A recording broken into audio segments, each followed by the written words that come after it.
The queen stood before the fallen Kel. Those 4 eyes gleamed back at her with a fury that few could manage and even fewer could match. The Kel knew it was defeated, and yet this was only one of his many plans that hadn't yet come to fruition. The Kel would never kneel to the queen, and she knew it, but killing him would only promote further unrest and harm to her people. Imprisonment would have to do until a more permanent solution could be devised. Varix, the sole surviving member of the vaunted House of Judgment, the only house ever trusted to counsel and advise the rest of the fallen houses, quickly proclaimed the queen as the new Wolf Kel, but she knew it was only a matter of time. Though the years may have thinned the ranks of the fallen houses, the queen remained ever vigilant over the Reef, that furthest domain, a veritable shadow realm so far from the traveler's light. She had ruled the wolves with an iron fist, like all Kels before her, punishing even the smallest failing with severity, and never once questioned the loyalty of those below her.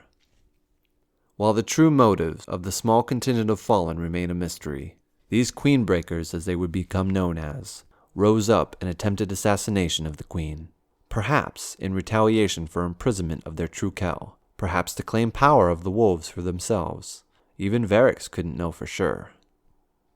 Many attempts had been made on the queen's life throughout her long reign, but none had caused worry until now. The Queenbreakers' attempt, brutal and well coordinated, must have been planned for months. In a matter of moments, the attack seemed to come from everywhere. The small contingent of Queen's Guard were all but overwhelmed as the fallen pushed their way into the throne room. Her battle-hardened wolves had turned against her, had betrayed the magnanimous treatment she had given after their initial defeat. Were it not for the last-minute arrival of her brother and his infamous crows, the queen might have had reason to fear.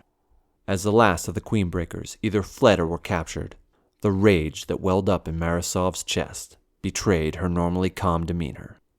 The Queenbreakers were scattered, and that dark chapter on the Reef's history was closed, but those memories and weapons survived. Taken directly from the hands of the treacherous fallen, the Queenbreakers Bow is a unique weapon even among the storied histories of the foundries of the Golden Age. A fusion rifle in its purest sense, firing a single projectile with pinpoint accuracy. Dual sights adorn the top of the weapon, which can be switched at a moment's notice. But unfortunately, Guardians, available options on this weapon are limited.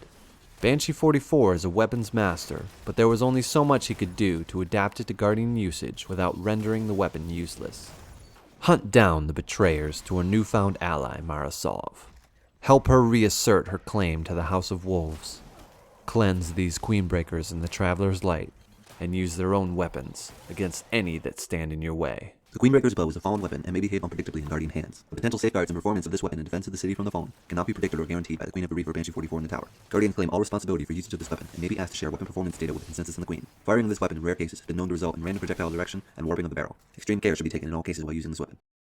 Y'all just watched another Black Meat Gaming video. Smash that like button, it's always appreciated. And subscribe if you want to see more. Leave a comment below if you want to see your weapon showcased in a future video. Take care.